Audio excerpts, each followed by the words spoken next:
বিশ্বে উদ্ভাবন বা ইনোভেশন পর্যায়ে বাংলাদেশের সাম্প্রতিক অবস্থান খুব একটা আশাপ্রদ নয়। এমনকি দক্ষিণ এশীয় দেশগুলোর মধ্যেও বাংলাদেশের অবস্থান একেবারেই নিম্নে। এর অন্যতম প্রধান কারণ হচ্ছে মেধা সম্পদ রেজিস্ট্রেশনের ক্ষেত্রে আমাদের যথেষ্ট পিছিয়ে থাকা। বাংলাদেশে মেধা সম্পদ রেজিস্ট্রেশনের অন্যতম সেক্টর হচ্ছে ওয়েবসাইট, সফটওয়্যার ও অন্যান্য উদ্ভাবন।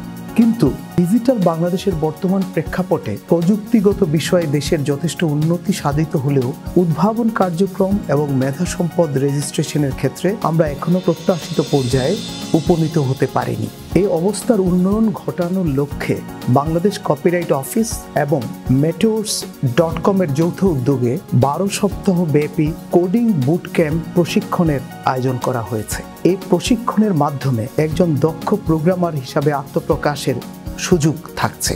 আমি আশা করি এই প্রশিক্ষণের মাধ্যমে প্রশিক্ষণার্থীগণ সফটওয়্যার বিষয়ে ইনোভেশন সম্পর্কে সম্যক ধারণা লাভ করতে পারবেন এবং আইসিটি সংশ্লিষ্ট ক্রিয়েটিভ কাজে উৎসাহিত হবে। ফলে দেশের মেধা সম্পদের মান উন্নত হবে, যা ডিজিটাল বাংলাদেশ গড়ার নিয়ামক হিসাবে কাজ করবে।